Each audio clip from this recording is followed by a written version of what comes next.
हजारों साल पहले का ज़िक्र है कि रूम में दकियानुस नामी बादशाह हुकूमत किया करता था। वो बहुत ही जालिम और दरिंदा सिफत आदमी था। अल्लाह पर यकीन नहीं रखता था और बुतों की पूजा करता था। इसकी पूरी कौम अल्लाह की इबादत से नावाकिफ़ थी, बल्कि सब के सब बुतों की पूजा करते थे। उसी बुत परस्त कौम में कुछ समझदार लोग भी रहते थे। वो आपस में अक्सर ये तज़किरा करते थे कि ये मिट्टी के बुत हैं जिन्हें कौम वाले खुदा समझते हैं। ये पत्थर की मूर्तियाँ तो अपनी नाक पर बैठी हुई मक्खी भी नहीं हटा सकती। भला इंसान को क्या फ़ायदा या नुकसान देंगी, कम अक्ल लोग हैं, इतनी सी बात नहीं समझते। फिर बादशाह भी अजीब आदमी है, लोगों को सख्ती के साथ इनकी पूजा करने पर ज़बरदस्ती मजबूर करता है। जो लोग बुतों की इबादत से इनकार करते थे, बादशाह इनको आग में डाल देता था, इनके नाखून खींच लेता था।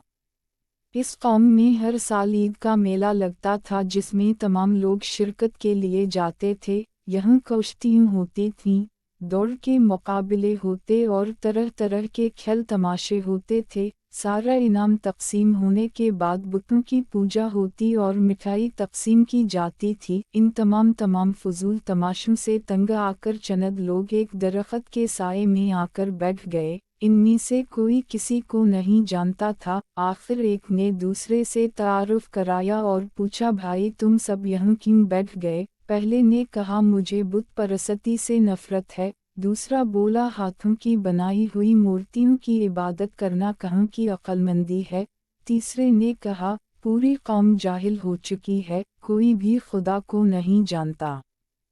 फिर सब ने मिलकर अहद किया कि वो हरगिज़ बुतों की पूजा नहीं करेंगे, बल्कि सिर्फ इस खुदा की परस्तिश करेंगे जो सबका मालिक है, जिसने चांद, तारे, ज़मीन, आसमां, पानी और इंसान सबको पैदा किया है। वही सबको खिलाता है, पैदा करता है और मौत देता है। इन चंद साथियों ने मिलकर मकान खरीद ली और वहाँ रहने लगे और अपने खुदा की इबादत शुरू कर दी। उड़ते उड़ते ये खबर इनके कौम में फैल गई कि चंद नौजवान बुतों से बागी होकर अल्लाह की इबादत करते हैं। चंद चगल खौरों ने ये खबर बादशाह को भी पहुंचा दी। बादशाह ने यह सुना तो गुस्से से लाल पीला हो गया और कहने लगा, मैं इस मुल्क में बुतों के खिलाफ बोलने की किसी को इजाज़त नहीं दे सकता। इसने हुक्म दिया कि नौजवानों को गिरफ्तार कर लिया जाए और इसके सामने पेश किया जाए। जब ये नौजवान गिरफ्तार होकर महल में गए तो क्या देखा कि बहुत ही खूबसूरत महल है। ऊंचे ऊंचे कमरे, वसी दालान, खूबसूरत बागीचे, जगह जगह कीमती कालीन बिछे हैं, दीवारों पर खूबसूरत और रश्मि पर्दे लटक रहे हैं। दर्जनों नौजवान हाथों में तलवारें लिए महल की हिफाजत कर रहे थे, लेकिन अल्लाह पर ईमान रखने वाले ये नौजवान किसी चीज़ से मुतासिर नहीं हुए, क्योंकि वो सिर्फ अल्लाह को बड़ा ताकत वाला मानते थे और जो अल्लाह को बड़ा समझते हैं वो किसी दूसरे से कतई नहीं डरते और ना किसी के सामने झुकते हैं। ये नौजवान भी बेखौफ बादशाह के सामने गए। बादशाह ने इनसे कहा, मेरे हम वतनों में ने सुना है कि तुम कौम के खुदा को बुरा भला कहते हो और एक ऐसे खुदा को मानते हो जिसे कभी आँखों से देखा भी नहीं। शायद तुम जवान हो, इसीलिए अपने मजहब से भटक गए हो। देखो तुम इन बातों से बाज आ जा, मैं तुम्हें अच्छे अच्छे उहदे और इनाम दूंगा। बादशाह ने जब अपनी बात ख़त्म की तो एक कैदी नौजवान ने कहा, बादशाह सलामत, हम अल्लाह के सिवा किसी दूसरे की इबादत हरगिज़ नहीं कर सकते। हमारा खुदा बड़ी ताकत वाला है। फिर आपको भी दावत देता है कि आप भी झूठे खुदा को छोड़कर सबसे बड़े और सच्चे खुदा की बंदगी करें, जो मारता भी हो और जिंदा भी करता है। सबको वही रिज़्क़ देता है, पानी बरसाता है, फसल उगाता है और औलाद देता है। बच्चों, बादशाह ने जब देखा कि नौजवान खुदा की तारीफ़ें किए जा रहे हैं तो बादशाह ज़ोर से चलाया कि बकवास बंद करो और गुस्से से कांपने लगा। इसने नौजवानों से कहा कि मैं तुम्हारे बाप दादा की इज्जत करता हूँ, वरना तुम्हें अभी और उसी जगह कत्ल कर देता। तुम्हें सोचने का मौका देता हूँ, अगर तुम अपने इरादों से बाज नहीं आए तो गर्दन उड़ा दूंगा, और अगर बुतों को मान लिया तो दरबार में जगा दूंगा। ये मुसलमान नौजवान बादशाह के दरबार से निकलकर सीधे अपने इबादत खाने में आए। ये वही मकान था जो इन्होंने खरीदा था। सब ने मिलकर मशवरा किया कि हम शहर से दूर किसी पहाड़ के गार में चलकर रहते हैं, वहाँ अल्लाह की इबादत करेंगे, और जब तक इस जालिम बादशाह की हुकूमत ख़त्म नहीं हो जाती हम उसी जगह रहेंगे। रात को जब सब लोग सो गए और हर तरफ अंधेरा छा गई तो ये नौजवान खामोशी के साथ उठे, अपना सामान बांधकर कंधे पर रखा और शहर से पहाड़ की तरफ चल गए।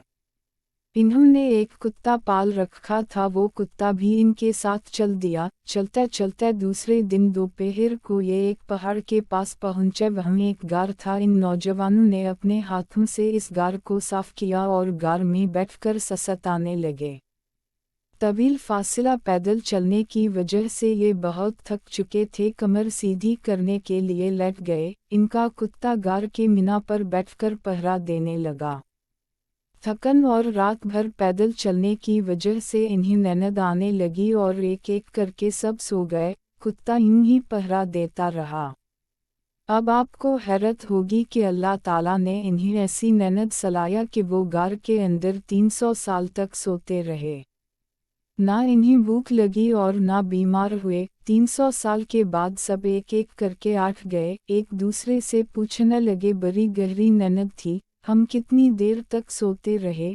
दूसरे ने जवाब दिया, आज हम सारा दिन सोए, आज शायद दूसरा दिन निकल आया है। एक साथी कहने लगा, 2 दिन हो गए हमें सोते हुए, अब बहुत भूख लग रही है। इन्होंने कहा, हम में से एक आदमी जाकर बाजार से खाना ले आए। इनमें से यमलीखा नामी नौजवान कुछ पैसा लेकर खाने का सामान लेने शहर की तरफ जाने लगा। सब ने इसे अच्छी तरह समझा दिया कि किसी को हमारे बारे में मत बताना, वरना जालिम बादशाह गिरफ्तार करके कत्ल कर देगा। जब सब ने यमलीखा को अच्छी तरह समझा दिया तो वो शहर चला गई। इसने देखा कि शहर का नक्शा ही बदल गया है और ऊंची ऊंची इमारतें, सड़कें, गलियां, सब कुछ तब्दील हो गया, यहाँ तक कि मुल्क में चलने वाला सिक्का भी बदल गया। जब यमलीखा खाने की एक दुकान पर गया और जालिम बादशाह के ज़माने का सिक्का पेश किया तो दुकानदार हैरान रह गया और कहने लगा, ये तो बादशाह दकियानुस के ज़माने का सिक्का है, तुम्हें कहाँ से मिला?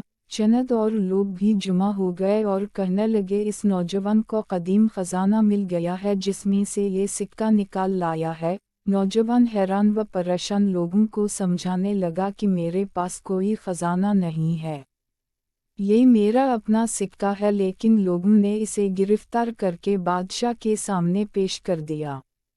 इस नए बादशाह का नाम बैदूसस था। ये बहुत नेक दिल और ईमानदार बादशाह था। जब इसे ये सिक्का दिखाया गया तो इसने वज़ीर से मशवरा किया।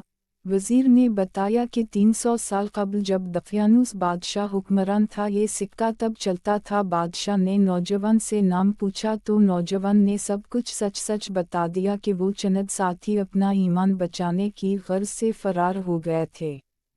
बादशाह सारी कहानी सुनकर हैरत ज़दा रह गया, क्योंकि अल्लाह ताला ने इन नौजवानों को 3 सदियों तक सलाए रखा। इस अरसे में कई बादशाह तब्दील हो गए थे। यमलीखा ने बादशाह सलामत से इजाज़त ली और अपने साथियों से मिलने गया।